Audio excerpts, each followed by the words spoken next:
Қасиетті сезім. Бірінші тарау.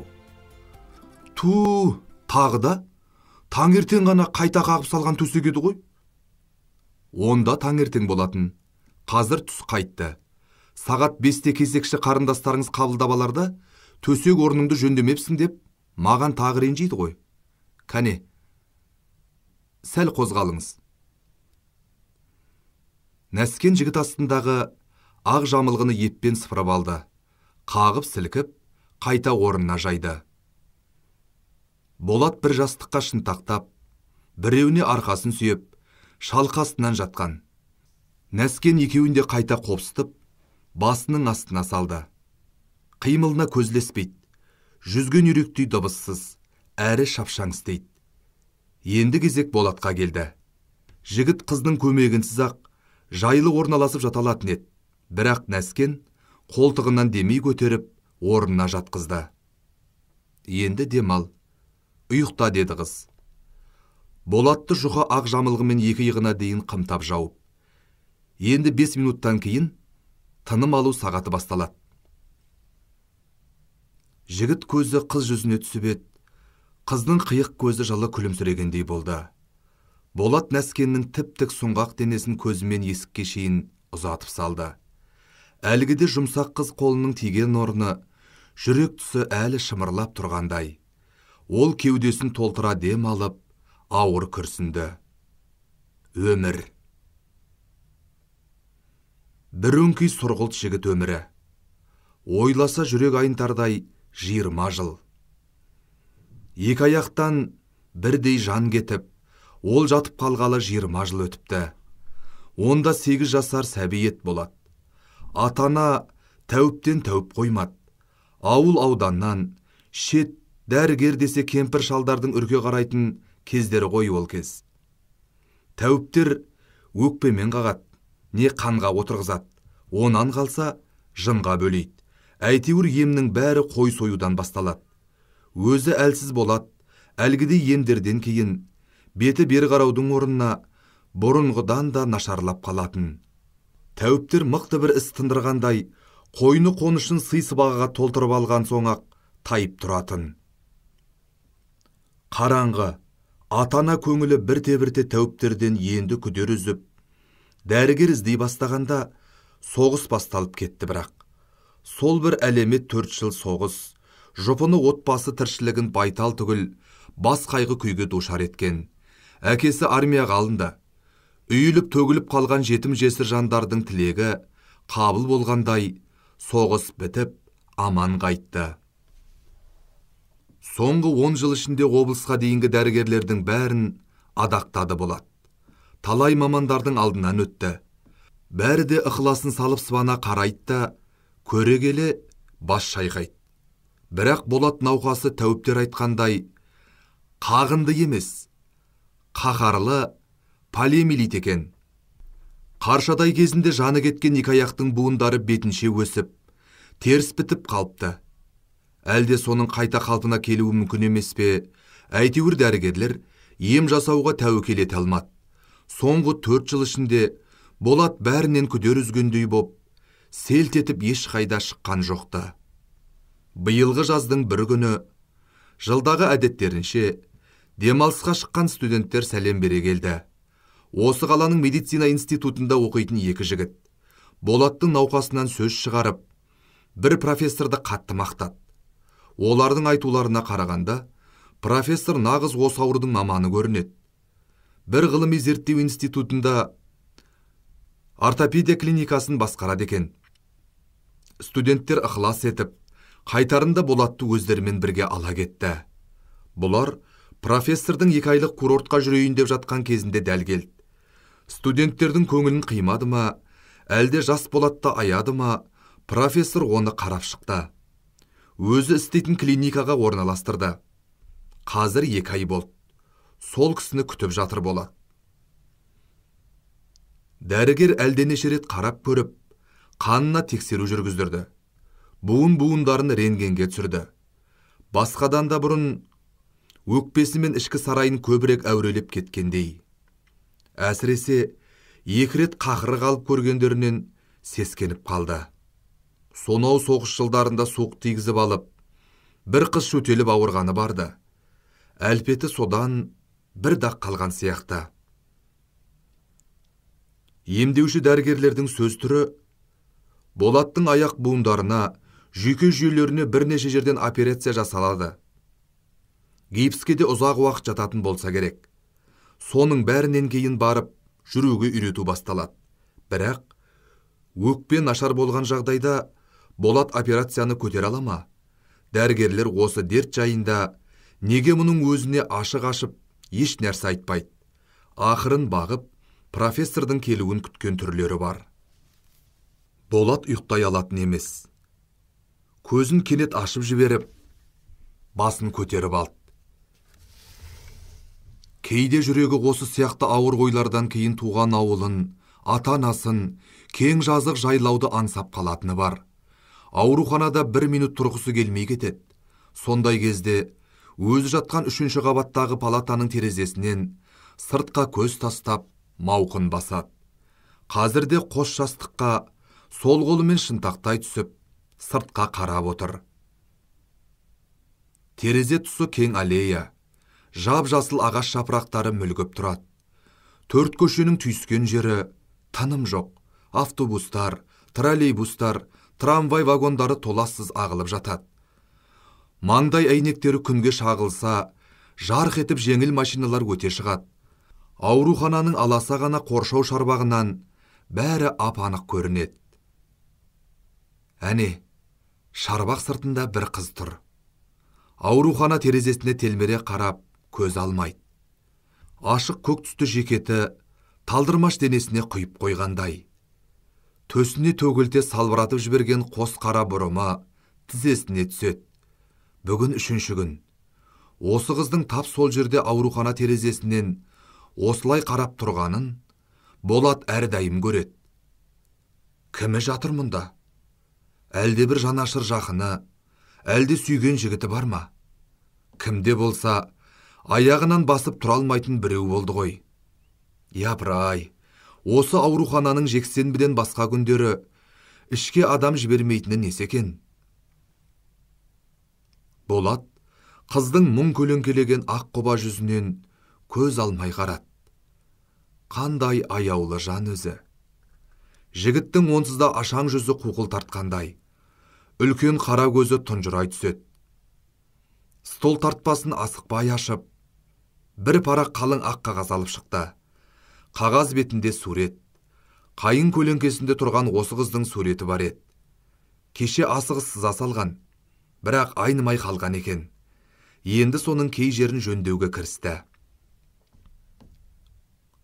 Сурет қызығымен өтіп жатқан уақыттан қармай қалған ол, дәліз жақтан тарсылдаған балдақ дыбысын естіп, тез жиналды. Қарындаш өшіргіштерін тартпаға жөнелтіп, сурет қағазын матрастың астына салып қойды. Өзінің ермек үшін сызған нәрсенің жат көздің сынына салғысы келмеді. Кеш жарық. Жолан қос балдағымен тақта еденді тарс еткізіп, оның қарсы алдында тұра қалды. Гипсті оң аяғын табанынан ақ дәкемен ноқталап мойнына асып жүреді. Сынған аяғы тәуірленіп, балтақпен жүре бастағалы 3 жеті. Үй көрмейді күн ұзын. Ақ құба жүзі күнге тотығып, сіріңке қара түстеніп кеткен соңғы күндері. Ұйқыны қандырып алдың, деді ол, басын кегжең еткізіп. Енді тағы да түнімен дөңбекшейсің ғой. Менімше, саған күндіз ұйқыны қысқарту керек. Міне мені қараш, күндіз көзілмейм, оның есесіне түнде тепкілесе оянбайым. Болат күлімсіреді. Кезекші сестралар оның түнде нашар ұйықтайтынын көбірек сөз қылады. Жолан Болаттың онысын күндіз көп ұйықтағаннан деп түсінеді. Күндіз көзілмейтін Болаттың түнде де талығып барып ұйықтайтыны рас. Бірақ бір мойындап кетсе адамды тыңдамайтын Жолан мінезіне қарап, оның айтқанын қоштай салды.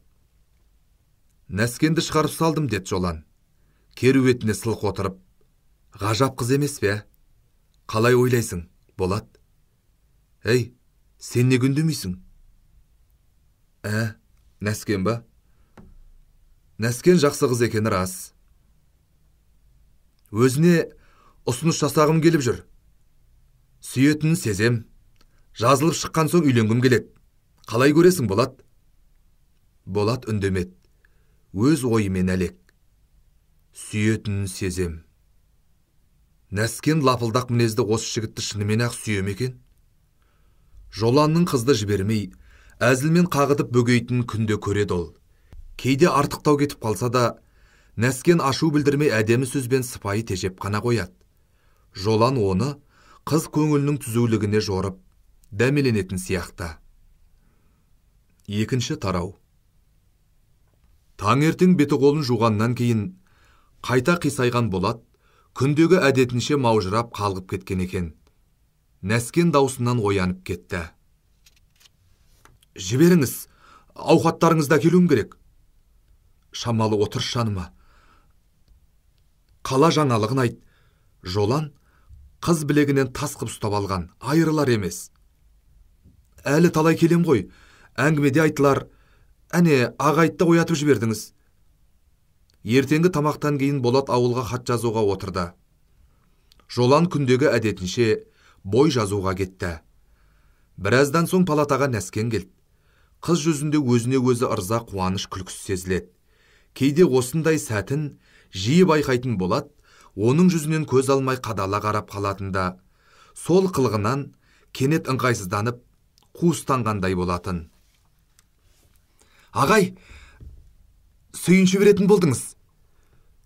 Дөңгелек қыз жүзінде нұр балқып, екі бетінде кіп-кішкентай шұңқыр пайда болды. Егер қуануға тұратын болса, қалағаның дал. Профессор келді. Профессор? Болат бар денесімен тік көтерілді. Енді тілегенімді бересіз ғой? Әрине. Бірінші тілегім, тез сауығып шығуға күш салыңыз. Екінші деп, Нәскен Болатты сынағысы келгендей әдейі бөгеле түсті. Төсегіңізді қайта ауыстырып салуға рұқсат етіңіз. Науқастар, әсіресе ұзақ жатқан науқастар, мінезі еріншек тартады. Олар күніне асты үстін екі мезгіл қағып салудың өзі мезі қылатындай. Кейде әр нәрсені сылтауратып құтылуға құштарақ. Бұл әдет Болатта да бар еді. Әлде бір кітап оқып жатқанда осы тілекпен келсе, Нәскенге шынымен ренжейтін. Онысының әбестігін енді ұққандай күліп жіберді. Нәскен оны балаша жеп-жеңіл көтеріп, Жолан керуетіне отырғызды. Сол сәт қыз кеудесімен күрсініске ұқсас бір леп естілгендей. Осы жігіт өзін іштей оймен жеп таусылып бара жатқандай, бір күннен бір күнге жеңілдеп кеткендей сезілет қыз көңіліне. Бар өмірінде науқас азабын тартып жатса да, жігіттің сыра алдырмас осынша сабырлығына әрі сүйсініп, әрі аяп кетет Нәскен. Болат осында келгелі басқа ауыр науқастар сияқты, болмашыға күйіп пісіп, күтушілермен де бет шайысқан емес.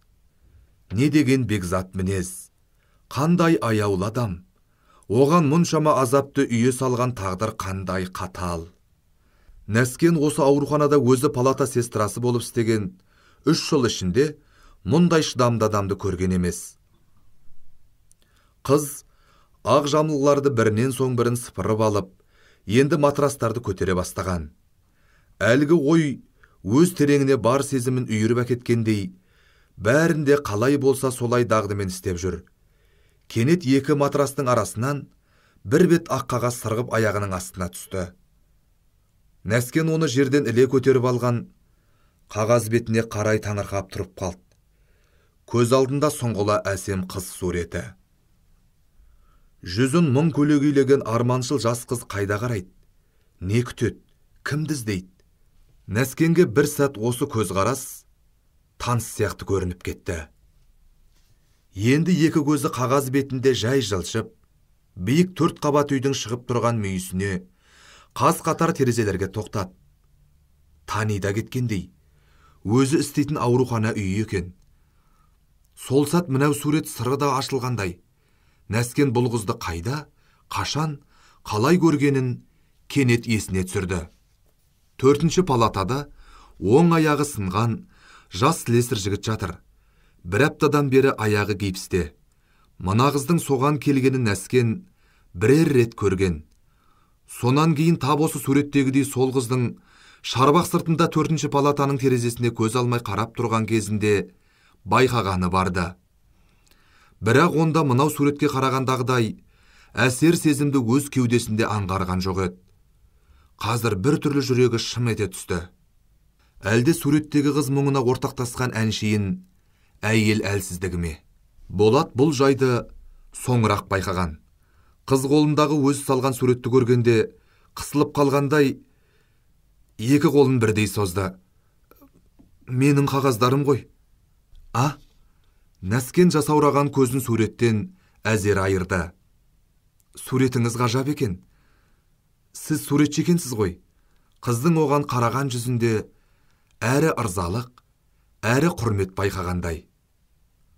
Жоқ, қойсаңызшы, мынадай суреттерді тек маман суретшілер ғана жасай алуы мүмкін. Мұндай ермектер біздің үйде тура бір жәшік. Болат жүзінде мысқыл күлкі үйірілді. Ағай, басқаңызды білмеймін, ал мынаны суретшілер одағына не журналдардың біріне жіберіңіз. Ол үшін кисті керек. Болат жабырқау тартып ойланып қалды. Үйде кистімен де әуреленетінім бар еді. Қазір дегенмен жіберіп көріңіз, деді Нәскен қиылып өтінгендей. Немесе маған беріңіз, тиісті жерлерге өзім апарып көрсетейін. Жоқ, Нәскен, қажетіне. Олар ақыры келісе алмай тынды. Нәскен Болатты қайта орнына жатқызды. Майда жанасқан қыз денесі от болып күйіп тұрғандай. Бұрын соңды қалай байқамады екен Болат. Бұрын ол Нәскен жанының осынша әсерленгіш екенін де білмейтін еді. Қыз көзіндегі мөлтілдеген мөлдір сезім толқытып кеткендей оны да. Шынымен ақ, әуесқой ойдан шыққан әншейін ақ сурет қыз жүрегін қозғағаны ма? Онда бұл суреттің жаман болмағаны ғой. Жігіт жанын әдемі бір күй сазы әлдилейтіндей. Осы күй әсерінен Болат сол күнімен арыла алған жоқ. Түстен кейін тәтті бір арман мен үміт құшағында жаны рахат тауып жатып ұйықтап кеткен. Түсінде Нәскенді көрді. Өзі бір ор жиегінде аттап өте алмай тұр екен. Нәскен тап бола кетіп, қолтығынан демеп өтуге көмектесті. Ұйқыдан сол қуаныш сезімін ала оянды. Жақсы түстің қайта оралуын тілеп, маужыраған күйде жата бергісі келді. Қолтығынан демеген қыз қолын әлі сезіп жатқандай. Көкірегінде осы күнге дейін өмірі өз сезіп білмеген ынтық күй. Нәскенді аңсайды ол. Сұмдық бір тәтті сезім. Қасиетті сезім қалай тап болды оған? Оятқан қандай күш? Дәл жақтан баяу сөйлескен біреулердің даусы естіліп, құлағына күй сазындай құйылып жатыр. Қызықсың Жолан, дейді. Нәскеннің майда қоңыр үні. Сіздің жақсы инженер екеніңіз рас шығар. Жігіттігіңізге де мін тақпайым. Бірақ оған қарап өзімді өзім сүюге күштей аламын ба? Сонда жетпей тұрған не? Мен саған ұнайтын болуым үшін ғана қайта тууға бармын, Нәскен. Мен оныңызға да сенем. Бірақ өзі дерт болып жабыспаған жерде махаббат сияқты қасиетті сезімді күштеп тұтатуға бола ма? Сонан кейін екеуі де үнсіз қалды. Болат демін дірілдете ішке тартып, әзер алады. Қасиетті сезім, өз жүрегін аялап жатқан бұл тәтті сезім шынымен ақ сол болғаны ма? Нәскен тағы не дер екен? Демін қалай ауыр алады. Нәскен бұл сөзді Болаттың өзі туралы айтқан сияқты. Ашық есіктен көріп отыр екен ғой.